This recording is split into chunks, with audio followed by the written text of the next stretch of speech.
নমস্কার বন্ধুরা, রান্নার রং বাড়িতে সবাইকে স্বাগত জানিয়ে আজকে শুরু করছি একটা নতুন রেসিপি। আজকে শুরু করব পাবদা মাছের রেসিপি। তো এই মাছের রেসিপিটা একেবারেই আজকে অন্যরকম করব। আজ করব হাতে মেখে ভাপা পাবদা। তো চলুন, তার জন্য প্রথমেই যে মাছগুলো ধুয়ে আমি নুন হলুদ মাখিয়ে নিচ্ছি ভালো করে। আর এদিকে একটা মশলা তৈরি করব। নুন হলুদটা কিছুক্ষণ মাখা থাকুক। এখানে নিয়েছি সর্ষে, গোটা জিরে, পোস্ত, নুন, চিনি, 4টে কাজু, 2টো কাঁচা লঙ্কা। এটা মাছের পরিমাণ মতো বা কতটা গ্রেভি রাখবেন সেই পরিমাণ অনুযায়ী নিয়ে নেবেন। এটা আমি মিক্সি জারে নিয়ে নিয়েছি। এটাকে আমি একটু জল দিয়ে পাতলা একটা মিহি পেস্ট তৈরি করে নেব। একটু পাতলাই করব পেস্টটা। আর শেষে 1 চামচ থেকে 1.5 চামচ দই দিয়ে আর একটু পেস্ট বানিয়ে নেব। তো প্রথমেই একটা কড়াই নিয়ে নিয়েছি। এই কড়াইতেই আমি কিন্তু রান্নাটা করব। তো প্রথমে নিয়েছি 2 চামচ সর্ষের তেল। তারপরে দিয়ে দিলাম সর্ষে, পোস্ত যেটা মিক্স ছিল সেটা দিলাম। তারপরে হলুদ গুঁড়ো আর দিয়ে দিলাম 2 চামচ মতো মিষ্টি বা টক দই, যে কোনো দই হলেই হবে। তো আমি এখানে টক দই নিয়েছি। টক দই পেস্ট করে নিয়েছিলাম, একটু দিয়ে দিলাম। দিয়ে ভালো করে মশলার সঙ্গে মাখিয়ে নিচ্ছে হাতে করে। এরপর দিয়ে দিচ্ছি নুন হলুদ মাখানো মাছগুলো। তো এইখানে যে পরিমাণ নুনটা দিচ্ছেন একবারে পরিমাণ মতো দেবেন, না হলে পরে একটু চেক করে আবার নুন অ্যাড করবেন। আমি মাছগুলো এই মশলাতে দিয়ে দিলাম। তো নুনের পরিমাণটা আমি একবারেই দিয়ে দিয়েছি মশলাতে। আবার নুন যেটা মাখিয়েছি, আর যেহেতু কাঁচা মাছ তো আর নুন আমি ব্যবহার করব না। আমার এই যে মাছটা ম্যারিনেট করা হয়ে গেছে। এবার আমি গ্যাস জেলে বসিয়ে দিলাম।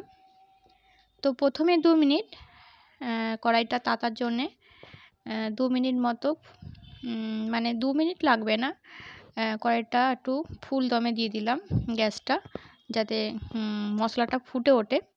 তারপরে আবার আঁচ কমিয়ে 2 মিনিট মতো ঢাকা দিয়ে রেখে দেবো, যাতে মাছটা সেদ্ধ হয়ে যায়। আর ঠিক 2 মিনিট পরই আবার ঢাকা খুলে দেখব, যাতে মশলাটা তলায় লেগে না যায়। তো মাছগুলো থেকে একটু মশলাটা সরে এসছে। একটু সাঁড়াশি করে দেখব কতটা তলাটা লেগেছে। তারপরে খুন্তি দিয়ে আস্তে আস্তে মাছগুলোকে একটু সরানোর চেষ্টা করব। তো একেবারে ঝপ করে উল্টে দিলে হবে না, কারণ যেহেতু এই মাছগুলো খুব নরম হয়, তাই কেটে যাওয়ার সম্ভাবনা থাকে, আবার ভেঙে যাওয়ার সম্ভাবনাও থাকে। তাই আস্তে আস্তে করে প্রথমে গ্রেভির মধ্যে মাছগুলোকে দিয়ে আস্তে আস্তে উল্টে দেওয়ার চেষ্টা করব। আর যদি না হয় তাহলে কিন্তু নেড়েচেড়ে মশলার মধ্যে ডুবিয়ে দেওয়া হবে। তো দেখুন, আমি এইভাবে কিন্তু মাছগুলোকে সরিয়ে সরিয়ে দিচ্ছি মশলার মধ্যে। তো আঁচটা এই সময় একেবারেই কম রাখতে হবে। তো আমার তো দেখুন মাছগুলোকে একবারে গোটা গোটাই আছে, এখনও পর্যন্ত ভাঙিনি কিছু। আর মশলাটা যখন ফুটে যাবে তখন একটুখানি পাতলাও হয়ে যাবে। তো একটুখানি আমি এবার জল অ্যাড করে দিচ্ছি, এই 1/2 কাপ মতো, কারণ এটা খুব বেশি ঝোল হবে না, আর গরম ভাতের সঙ্গে এটা খাওয়া হবে, তাই একটু মাখা মাখা থাকবে। তো এবার আমি মাছগুলোকে সরিয়ে দিয়ে যে জল দিয়ে দিয়েছি, এবার আবারও আমি 2 থেকে 3 মিনিট মতো ঢাকা দিয়ে রেখে দেবো কম আঁচে, তাহলে মাছটা ভালোভাবে সেদ্ধ হয়ে যাবে। তো এবার ঢাকা দিয়ে দিই, মাছগুলো সব মশলার মধ্যে চলে গেছে। এবার ঢাকা দিয়ে আবারও 3 মিনিট মতো পরে আমি ঢাকাটা খুলছি। তো এবার দেখতে পাচ্ছেন কালারটা পুরো চেঞ্জ হয়ে গেছে, আর মশলাটাও একেবারে হয়ে গেছে। তো এখানে একবার গ্রেভিটা টেস্ট করে নেবেন যে নুনের পরিমাণটা ঠিকঠাক আছে কিনা। যদি না থাকে এখানে একটু অ্যাড করে দিতে পারেন।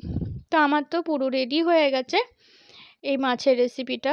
তো এবার আমি ওপর থেকে 2টো কাঁচা লঙ্কা চিড়ে দিয়ে দিচ্ছি, আর কিছুটা ধনেপাতা কুচোনো ছড়িয়ে দিচ্ছি, যেহেতু এখন ধনেপাতার সিজন হয়ে গেছে।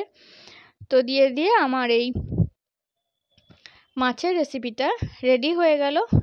গরম গরম ভাতের সঙ্গে আমি সার্ভ করব।